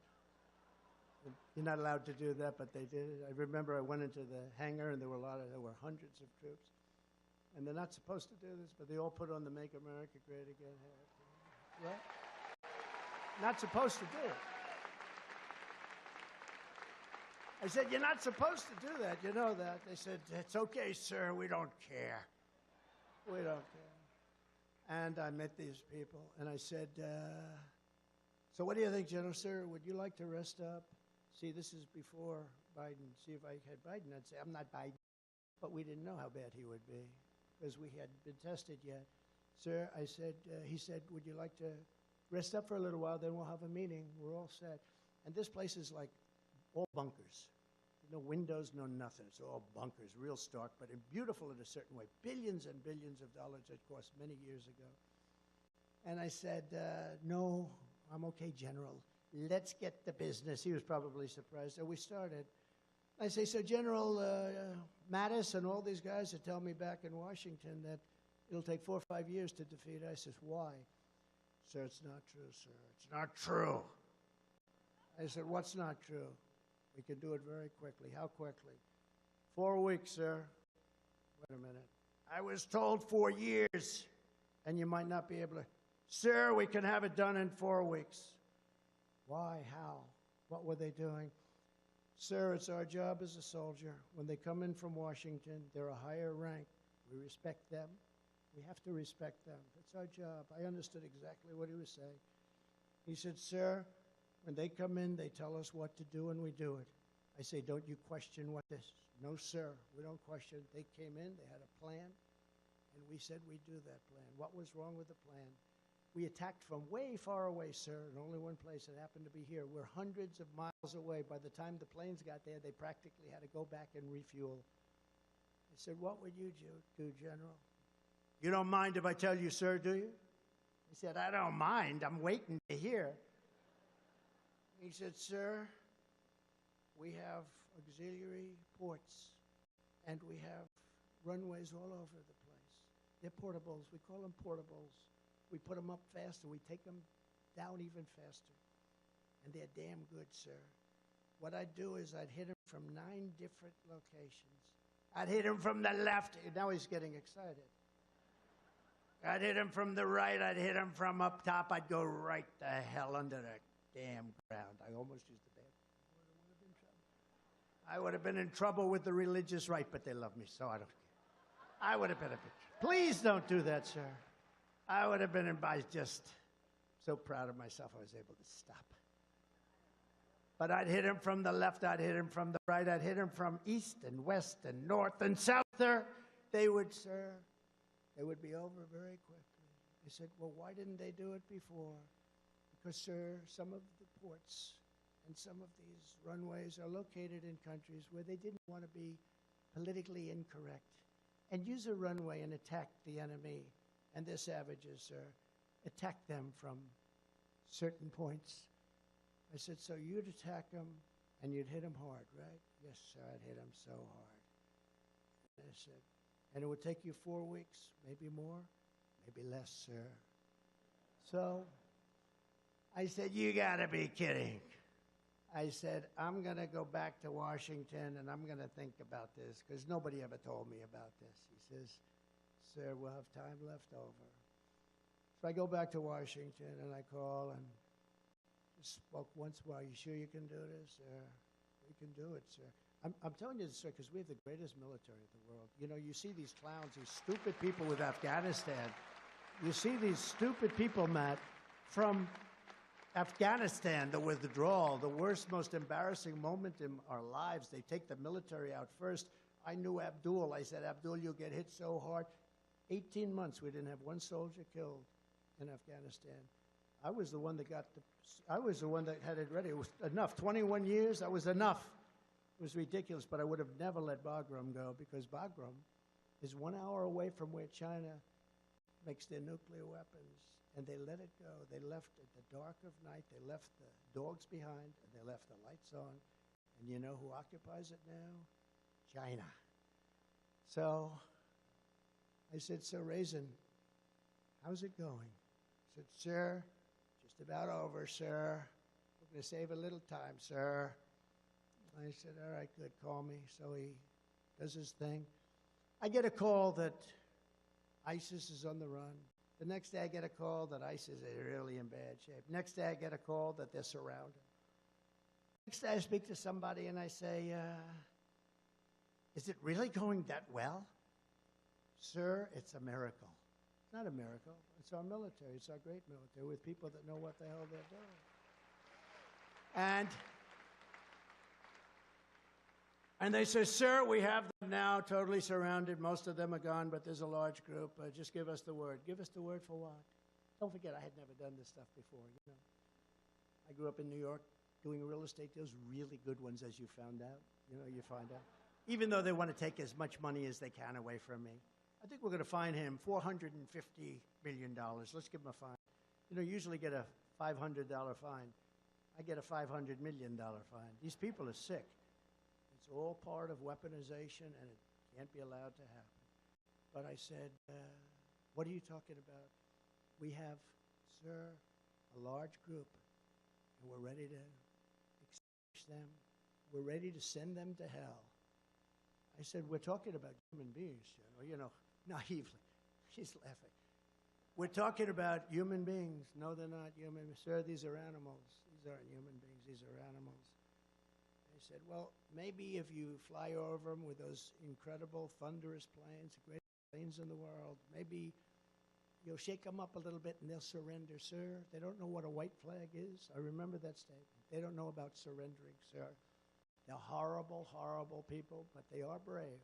They're not going to be surrendering. Well, let's try it. 2 days. Fly over them back and forth, low as hell. Well, we got a couple of bullet holes in our planes, but we'll do it if you want. Just give it a shot. Get a call back 2 days later. Sir, they're not going to surrender. We've been doing it now for 2 days, back and forth, back. Give me the order, sir. I said, you got the order. Thank you, sir. A day later, I get a call. We have defeated 100% of ISIS. Isn't that a great story? Isn't that a great story? Right, Mike? 100% of ISIS.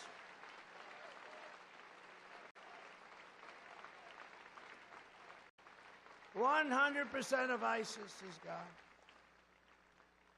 So, doing stories like that, probably, Matt, I won't get the best speaker this year because I went off this stupid teleprompter, but maybe we will. So it was an amazing thing, and I learned so much. I tell that story sometimes rarely because it's a rough story. But I tell it because you have to know what a great military we have if you let them do their jobs. And I equate it with our police and law enforcement people. We have the greatest law enforcement people in the world, but they're not allowed to do their job. It's the same exact thing. Chicago could be solved in 1 day. Could be solved in a half day. The New York police, I grew up with them. They're the greatest people. Now, a lot of them have left and they've gone down to other states and they've retired. But you have great people. And they can do their job if they're allowed to do their job. But they don't want to lose their pension. They don't want to lose everything. When you see these department stores where 300, 400, usually kids walk in there with the masks on and rob the store, destroy the store, millions of dollars. Then the store closes. The whole thing starts to collapse, the city. I could solve that problem in 1 day, in 1 hour, in 1 minute. When the word got out that we took a very tough action, when kids walk out with television sets, like brand new, beautiful $2,000 television sets, and they're walking out, and the police are told, stand down, don't do anything. If the police would be allowed to do their job, and they would do it really strongly, it would end. That whole phenomena would end immediately. It would never happen again. You don't even have to do it in every city. All you have to do is do it in one. That's why I'm giving immunity to police, so that they stop crime, because they don't want to get sued. They don't want to lose their wife, their family, their pension, their house. It would stop immediately. So when I equate the military story and I talk about what they did and how we defeated ISIS, it's the same exact thing for the police. We have the greatest police. They could stop it in Los Angeles. They could stop it in New York. They could stop it in Chicago. They could stop it everywhere. But they're not allowed to do their job. And if they do their job, they lose everything. They lose their pensions, their house. They lose their family. And we're not going to let that happen anymore, because our city's all run by Democrats, radical left Democrats for the most part, but Democrats. It's a cesspool. It's a cesspool. Okay, now we go back to one little final story that I have to finish. So as you remember, the president of Mexico sent a representative.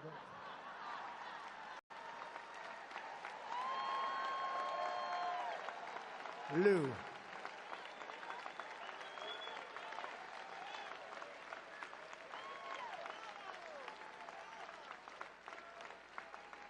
See, they'll say He rambled. He's cognitively impaired. No, it's really the opposite. It's total genius. You know that. It is. It's total genius. These fakers up there, he rambled on endlessly, telling these horrible and very boring stories. No, they're very informative stories. They're very important stories, actually. But no, there's no cognitive problem. If there was, I'd know about it. In fact, if there was, you'll be the first to know, because I will tell you. I will tell you. But, so what happens is I'm talking to the gentleman, and he's very confident. And I said, no, you're going to do it. You're going to do it. And he thought this was a weird conversation because he kept saying no. I said, no, you're going to do it. 100%. Don't even think about it. No, I said no. But, sir, I said no. How many times do I have to say no? I said, say yes. And he said, I can't do that. I said, here's what I'm doing. It's Friday evening, starting Monday morning at 7 o'clock. Mexico is going to pay a tariff of 25% on all of the cars that you stole from our country, by the way. You know, they stole 32% of our manufacturing cars. The United Auto Workers are going to vote for me, all those people, because that deal they made with China, all electric cars, the all-electric mandate. Everybody has to have an electric car, which doesn't go far. Got a couple of problems. Doesn't go far, doesn't work in cold weather. Remember? 4 weeks ago, I won in the largest margin ×2 history in Iowa, and it was 40 degrees below zero on election night. 40 degrees. This was serious call. If I walked from here to here, let's say that's 5 yards, I was freezing my ass off by the time I got there. This was so cold. You never saw so many electric cars pulled over to the side of the road. You could have had any one of them. I don't know what the hell the people did. I guess they saved them in some way. But no, they don't go far. And these are the people we have making decisions. No, we want to have everything. We want to have choice. Like in school, we want to have choice. And with cars, we want to have choice, right? You know? We want hybrid. So I said, I'm going to sign this document. And at 7 o'clock on Monday morning, everything, including cars. And by the way, Mexico is our #1 trading partner. Who the hell knew that? Can you imagine? Mexico is our biggest trading partner. And you know why? Because I put so many tariffs on China that they really had to pull back. And we saved a lot of businesses. We saved the steel industry because of it. But Mexico is our biggest trading partner. I said, you're going to pay 25% tax or tariff, call it whatever you want. It's similar, but not actually. And you're going to pay it on every single thing that comes in from Mexico into the United States. And like every other country, they rip us off big, big. We don't have any good deals. I changed the South Korea deal. I changed the Japan deal. I could sit down and do nothing but change deals. I said, who the hell negotiated for the United States? And then you wonder why we have a $2 trillion deficit. Now, if you look at it now, it's gotten to a level that nobody can even believe. It's so bad under Biden. But I said, that's what's going to happen. And that's going to be a hell of a lot more than 28,000 soldiers, and I'm okay with it. But I'm ready to sign it. You just tell me when to sign it. Sir, may I, now he's doing this. He was a very confident man just moments before. Now his collar is pulling, he can't breathe. Sir, may I call our president, please? Absolutely. Please give him my warmest regards. And I said, would you make it quick? I'm late. I got the Russia hoax to take care of. I got to take care of that hoax, Mike. So make it quick. I don't have much time. Think of what I could. Right? Think of how good I would have been. So he comes back in 5 minutes, and he said, sir, I'm pleased to tell you that it would be our great honor to supply you with 28,000 soldiers free of charge. It would be our great honor to adhere to your request for remain in Mexico. Millions of people can stay in our country. Here's a guy. You ever see what happened to Tijuana? It was like people. They had no earth left. It was, you looked at it, became, I think it was the fastest growing city in history. Tijuana. Nice place. But we have They said, what about catch and release in Mexico? Yes, sir, we'd love to have you release people that you catch, prisoners and murderers. We think it would be a wonderful thing for our country, sir. We would love it. Sir, you can do whatever the hell you want. And we got everything. And then this fool, this stupid fool, released Mexico of all of these obligations.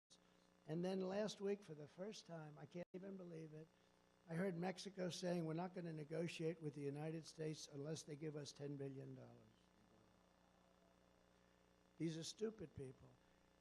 How about the hostages? The hostages with Iran, Iraq, but the hostages, we gave Iran $6 billion for 5 people. $6 billion for 5 people. A hiker. You know, a hiker goes over and says, look, there's Iran. Let's go hiking. We give them $1 billion to get the hiker out. We gave them $6 billion, and then we gave $10 billion because they supplied some electricity to Iraq. What the hell do we care if they supply it to Iraq? Iraq should have never. Remember, I used to say a long time ago, don't go into Iraq. Don't do it. But I was only a civilian, so I didn't get much press. I said, don't go into Iraq, but if you're going to do it, keep the oil. Do you remember I used to say that all the time? Keep the oil, but don't do it, but keep the oil. Iraq now has $300 billion. Iran has $224 billion. And Iran controls 100% Iraq. So for years, they'd fight each other, and they were the same. For years and years, under different names. But religious thing. But they would fight each other for years, and they were the two powers, and they were checkmating each other. So they'd fight and fight and fight 4 or 5 years. They'd throw a little gas. They'd throw another one. We'd throw a little, and then all of a sudden they'd say, and they'd go back, and the border basically remained unchanged. This has been going on for centuries. And then we come along and we blow up one of the sides. We blow up Iraq. And now Iran is taking over Iraq. So Iran, they might as well change the name. So Iran has their $200 and some odd billion that they all made in 2.5 years. 2.5 years. I told China, and I told all of the countries, France, everybody, I said, listen, if you buy 1 barrel of oil from Iran, we're not going to do any business. We're going cold turkey, which wouldn't have been a bad thing anyway.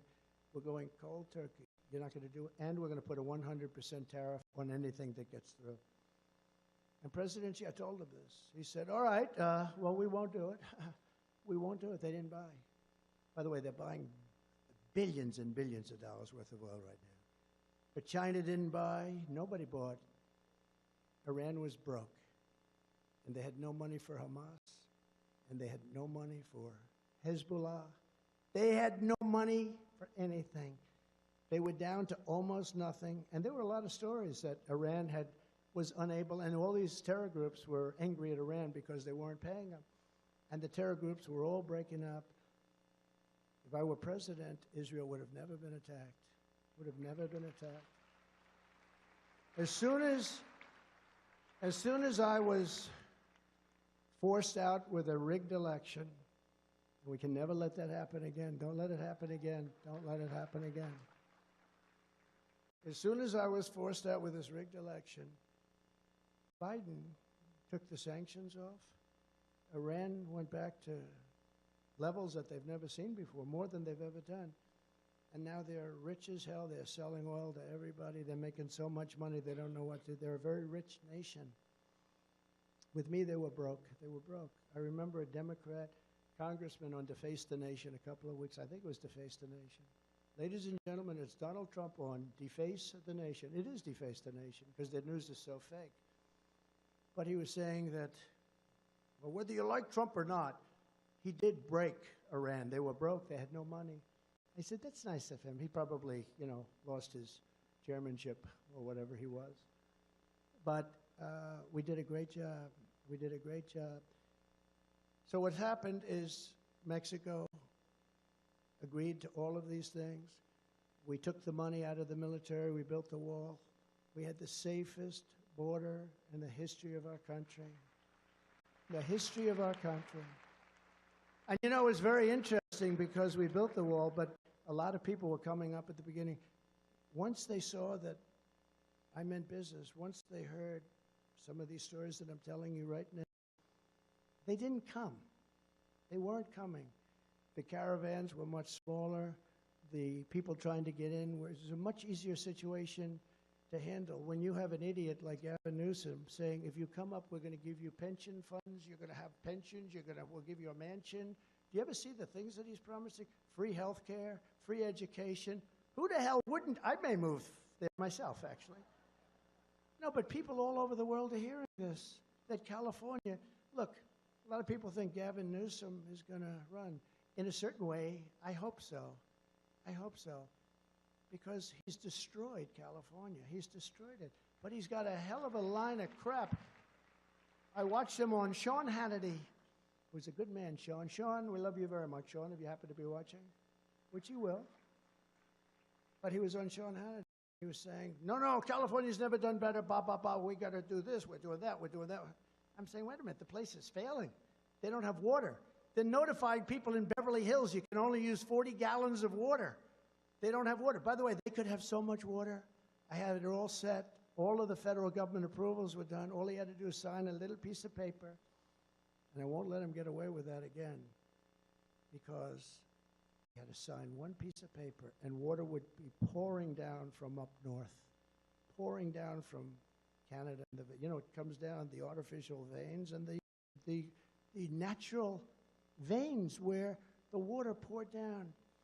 They take this water and they send it out to the Pacific, way above California. They send the water out to the Pacific to protect a little tiny fish that's not doing too well anyway.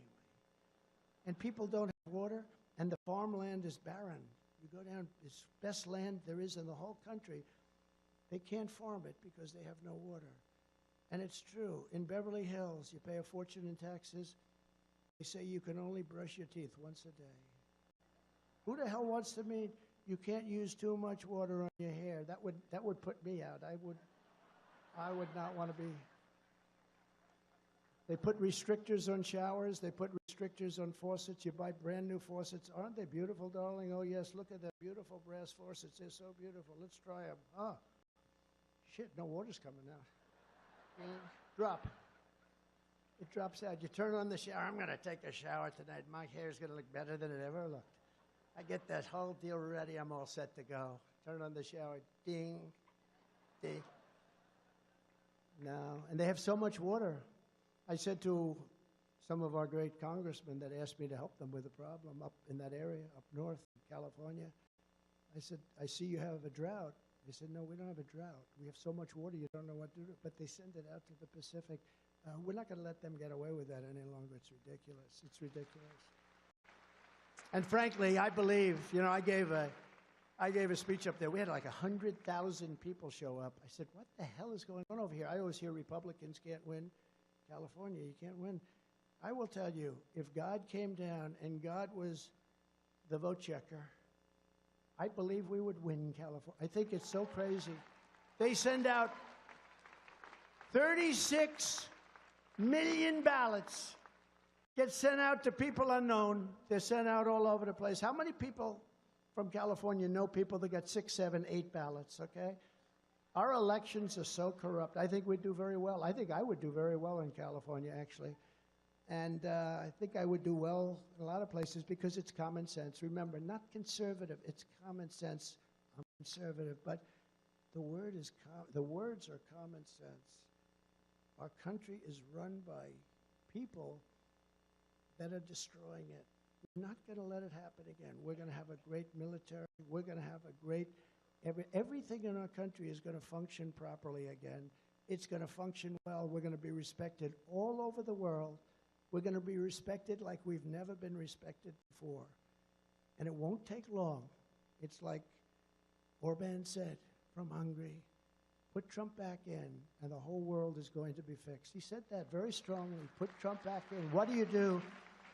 They said, what do you do, sir? What do you do? The world is blowing up. He said, it's a very simple solution. Put President Trump back in office. It will all be healed very, very quickly. So I want to apologize for literally not repeating this beautiful speech. But I thought some of these stories are instructive because they tell you our military is great. They tell you our law enforcement is great. They tell you our president is incompetent.